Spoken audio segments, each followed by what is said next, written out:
Bumi terlihat, semesta terlihat, galaksi semua terlihat. Ternyata kita yang mengamati itu semua. Kita melihat semua pergerakan yang ada di semesta. Biarpun terlihat dari situ itu bumi sangat kecil. Hanya mengamati tanpa berekspresi, tanpa ada ekspresi, tanpa menghujat, tanpa sesuatu. Kita hanya mengamati. Santai gitu ya? Santai. Seperti ini. Nah, ketika kita sudah sampai situ, kita akan naik lagi. Itu sudah tidak bisa dijelaskan.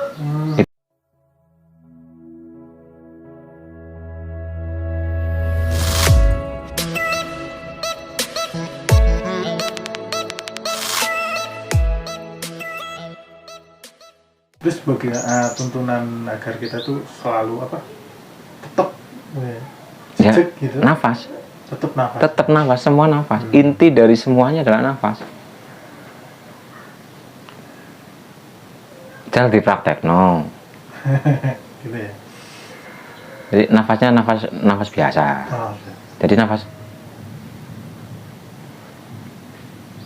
Rasakan nafas, sadari di dalam nafas itu ada cinta ilahi, ada kasih ilahi, yang kasih ilahi itu akan menyebar ke jiwa raga kita.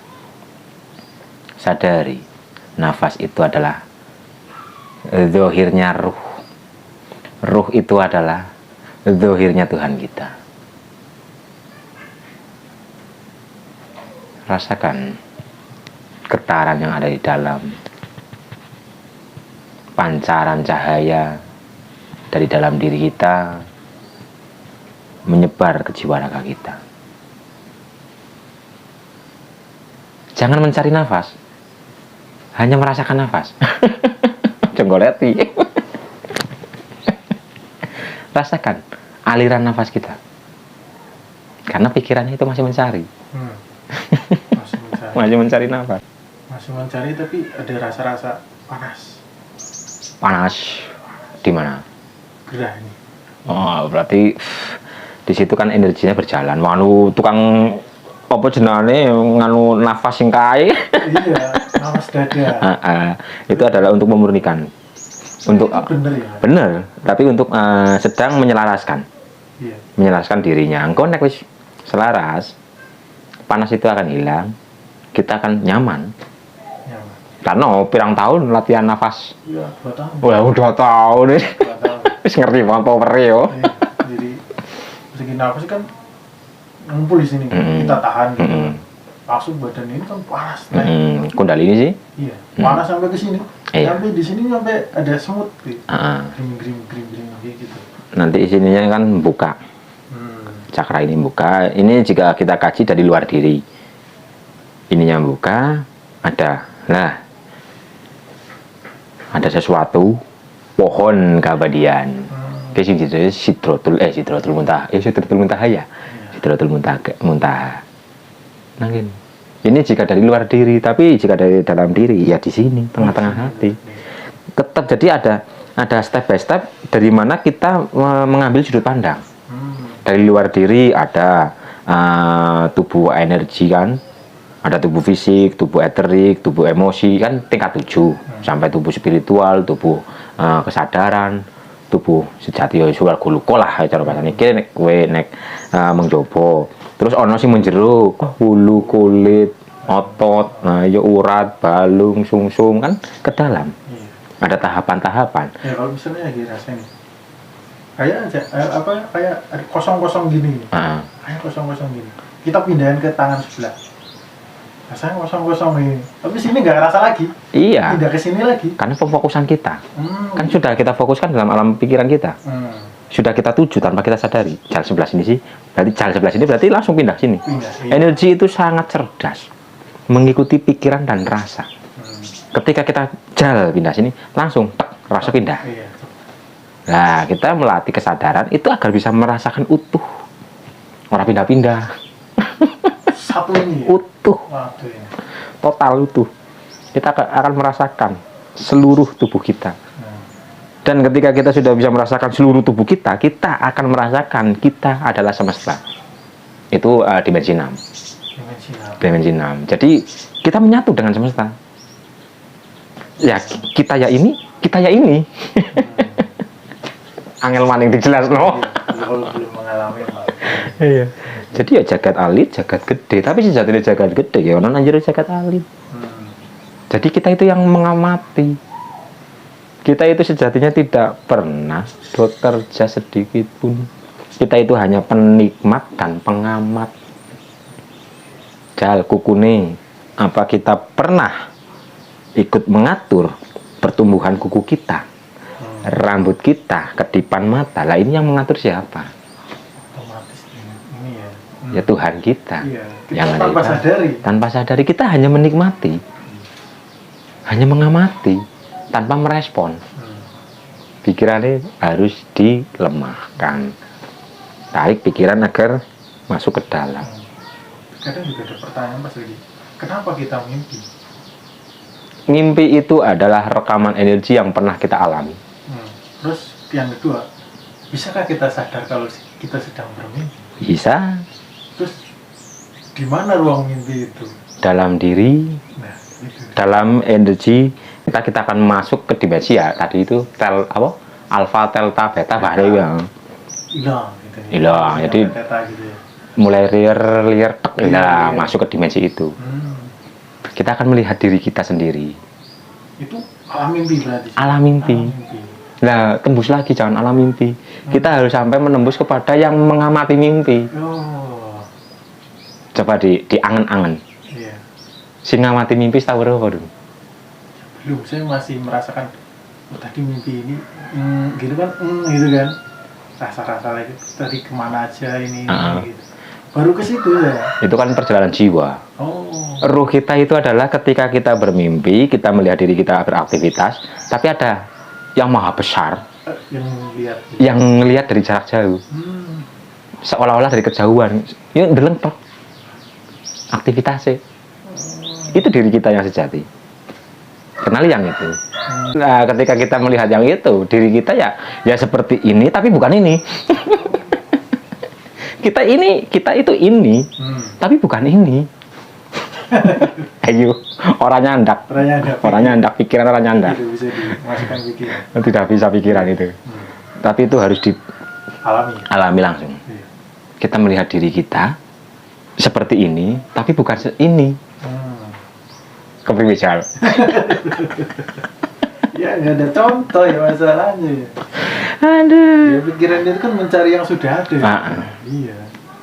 Yang sudah wujud. Iya. Kalau yang baru aja kita masih menganalisa, penasaran, bahkan malah anti.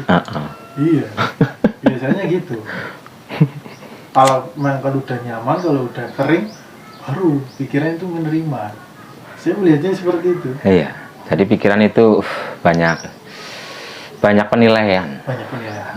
Nah, untuk menghilangkan seperti itu, fokus ke nafas tetap. Jadi pikiran itu nanti akan tenang dengan sendirinya. Jati diri itu akan menampakkan wajahnya. Jadi kita diam seperti ini, tapi kita sadar, kita menyaksikan diri kita sendiri dalam keheningan. Ya wis ra kaya ngopo-ngopo sing sejati. Jadi kita melihat ini dulu nih. Ya cara kaene kita melihat utuh tubuh kita. Mungkin kita akan melihat seperti itu dan kita seolah-olah itu lebih besar daripada semesta. Seolah-olah. Jadi semesta itu ada di dalam diri kita. Kita bisa melihat nek pengalamanku mien sedang duduk seperti ini. Tiba-tiba seolah-olah kesadaran itu naik melihat diri saya utuh seperti ini, naik lagi sampai bumi terlihat, semesta terlihat, galaksi semua terlihat. Ternyata kita yang mengamati itu semua. Biarpun terlihat dari situ itu bumi sangat kecil. Hanya mengamati tanpa berekspresi, tanpa ada ekspresi, tanpa menghujat, tanpa sesuatu. Kita hanya mengamati. Santai gitu. Santai. Seperti ini. Nah, ketika kita sudah sampai situ, kita akan naik lagi. Itu sudah tidak bisa dijelaskan. Itu ranah pribadi masing-masing, harus dirasakan sendiri. Nah, contoh-contoh tadi seperti perkecillah diri kita agar kita bertumbuh menjadi sangat besar, itu masih bisa diceritakan. Tapi ketika lebih tinggi lagi, itu sudah pribadi. Dan itu semua sama, pasti. Cukup, gitu deh. Oh iya. Kalau diceritakan dengan bahasa, kalau nggak bisa. Nggak bisa. Nggak mungkin bisa. Kalau menjadi doktrin gitu. Nggak mungkin bisa. Jadi alami sendiri. Ketika kita sudah mengalami itu, maka kita akan paham kita itu diutus ke sini itu untuk apa alam dunia. Kita akan berperan sesuai dengan tuntunan agung. Oh ternyata konda tinggi, oh ternyata konda tinggi. Dan di situ kita akan membawa sifat-sifat keilahian. Sifat-sifat Tuhan. Sifat-sifat Tuhan selalu menyebarkan kasih kepada siapapun. Berrahmatan lil ngalamin. Jadi semua yang pernah menyaksikan itu pasti berrahmatan lil ngalamin. Tidak mungkin tidak. Ya mungkin ya kita harus melihat apa Tuhan itu bukan sosok lagi. Bukan sosok lagi. Sudah tak seperti apa-apa. Iya. Makanya kita itu masih mikir bahwa Tuhan itu nama gitu kan, kayak misalnya huruf misal kayak gitu kan. Itu sekarang itu pun masih kayak gitu. Hanya sekedar nama. Hanya sekedar nama. Tapi bukan itu. Nah contoh tadi masnya kesini kan sudah tahu nama saya. Secara kenyataan pernah berjumpa belum? Belum. Dari rumah kan sudah, oh namanya ini. Jika mungkin tidak ada videonya loh, iya. Hanya tahu nama dari orang lain. Dia namanya ini, sifat karakternya seperti ini, perilakunya seperti ini, hanya dari orang, belum tahu sosoknya. Kita hanya tahu itunya. Tapi ketika kita berjumpa, seperti masnya contoh kesini belum tahu melihat wajah saya karena melihatnya di video. Seumpama tidak ada video, hanya tahu ciri-cirinya dan dilalah berjumpa papasan seperti ini. Betul. Apakah bisa mengenali bahwa itu yang punya nama yaitu yang sedang kita jumpai? Kalau secara ini belum ya. Kenali lah. Mungkin harus secara batin gitu baru. Batin. Karena penglihatan kepada Tuhan kita itu lewat batin, bukan lewat indera. Indera tidak bisa. Tapi jika kita batin sudah bisa melihat, ya indera ini pun akan melihat. Kemanapun kita melihat, di situ wajahnya. Ketika saya melihat masnya, apa di dalam diri mas itu tidak ada beliau?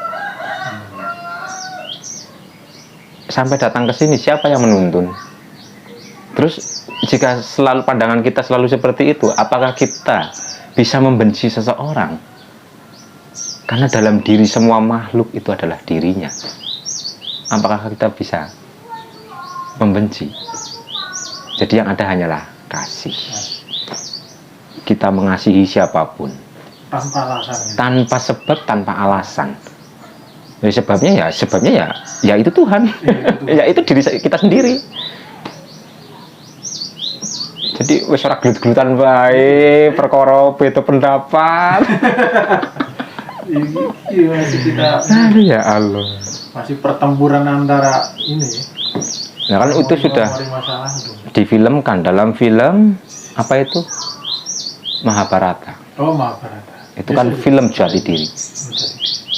Asli itu film jati diri. Mahabharata. Seperti kuda empat, gerobak, Arjuna, Krishna, itu semua pelajaran jati diri.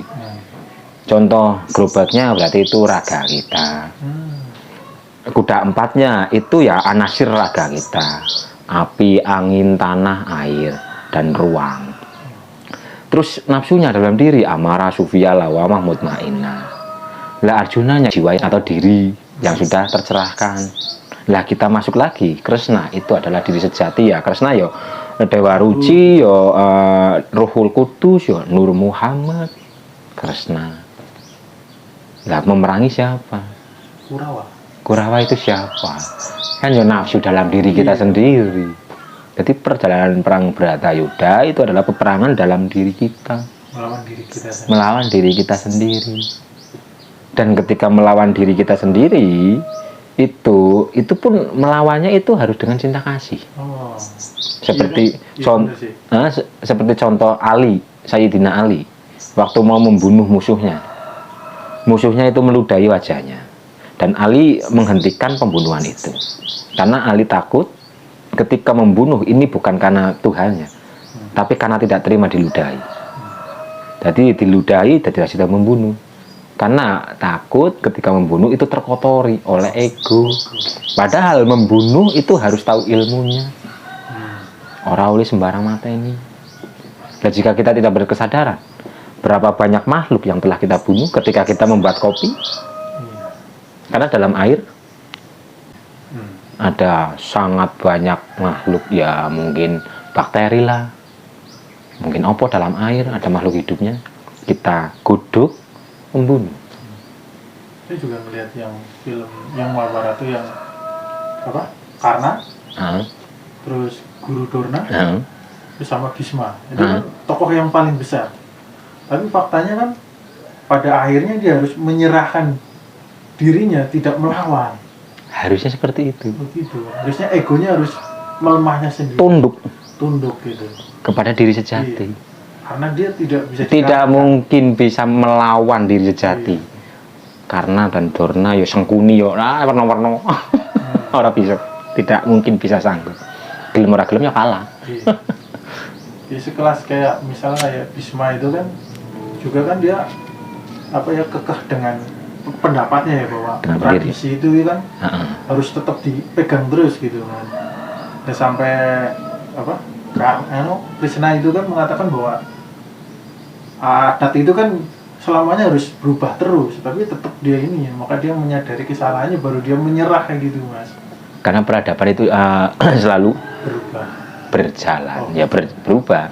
Baru terus gitu ya. Selalu ada pembaruan.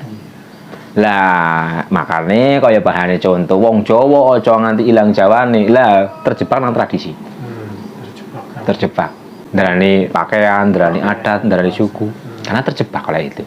Kita harus mau melepaskan. Kita tetap memakai, tetap nguri-nguri, tapi kita jangan terikat. Karena itu akan ada perkembangan. Mosok vakum iki terus. Jadi ajaran apa miki Kresna karo Arjuna itu sebelum perang itu obrolannya itu kan sangat luar biasa. Itu yang sebenarnya. Apalagi di situ Kresna menunjukkan dirinya sendiri dengan wajah yang begitu banyak. Ya karena Kresna itu ya hidup. Hidup kita itu ya ada pernah di sini, pernah di sini, pernah di sini. Iya, yang kayak ini kan tidak ada yang ada melainkan ya aku sendiri gitu. Semuanya adalah aku. Betul. Makanya Kresna kan dolanannya suling. Nafas. Ya katanya kan saya juga dewa apa? Ya kan, saya adalah kebenaran, saya adalah kecerdasan, saya adalah kebijaksanaan. Ya memang, tapi aku yang di dalam. Aku yang di dalam, yaitu yang sejati. Jadi Kresna itu diri sejati, lah sejati yang diri itu Tuhan kita. Cerokannya Tuhan yang bertajali kepada manusia, gitu. Nang Islami kan nono. Jika aku sudah cinta kepada hambaku, aku menjadi tangannya yang ia gunakan untuk bergerak, menjadi mulutnya yang ia gunakan untuk bicara, menjadi kakinya yang ia gunakan untuk melangkah. Ya itu kan tajali. Tapi hal seperti ini jangan sampai disebarluaskan kepada orang yang belum memahami. Sing ono ngwek. Sesat. Contoh wis ono Nabi Isa. Nabi Isa itu kan seperti itu. Mengakui akulah kebenaran. Jika engkau ingin kenal dengan Bapak Tuhan, Tuhan Bapa, maka ikutilah aku. Lah, di sini kan mengaku akulah kebenaran. Makanya nasibnya ya nang tiang salib. Ora beda karo Siti Jenar, karo Al-Halaj. Karena mengakui Siti Jenar tidak ada. Yang ada hanyalah Allah. Tidak ada Allah, yang ada tidak ada Allah, yang ada hanya Siti Jenar. Ya itu hanya seperti itu. Siti Jenar, Al-Halaj itu menyampaikan kepada orang yang belum memahami. Ya cenderung kalau kita udah lihat Mahabharata aja kayaknya wah kamu itu Hindu ya. Padahal kan Islam ya kan. Nah di sini kita harus mau mengkaji sebenarnya Islam itu apa, sebenarnya Muslim itu apa. Padahal yang dimaksud Muslim itu adalah orang-orang yang berserah diri. Biarpun KTP-nya ABCD, asal beliau-beliau itu berserah diri, itu hakikat orang Islam, orang Muslim. Tetap Islam ya. Muslim. Nah Islam yang telah dipenuhi oleh cinta kasih dan menyebarkan rahmat. Islam. Nah saudara-saudara kita di luar sana yang beragama ini, apakah beliau-beliau itu tidak menyampaikan kasih sayang? Apakah beliau-beliau tidak berserah? Beliau itu berserah dan berjuang menyampaikan kasih sayang. Itulah hakikat orang Islam. Tapi jangan terjebak oleh kendaraan, kita itu terjebak dan terkotak-kotak oleh kendaraan agama. Padahal agama itu adalah suatu sistem. Tidak gama kacau. Jadi suatu kendaraan agar tidak kacau. Tapi orang berspiritual ya sudah lepas dari semua agama, ikatan-ikatan itu. Hanya kebijaksanaan kita akan melaksanakan sesuai dengan KTP. Nah, kita sebagai Islam dalam KTP, ya kita ngajinya kan dari kecil Islam. Ya kita sampaikan dengan cara Islam.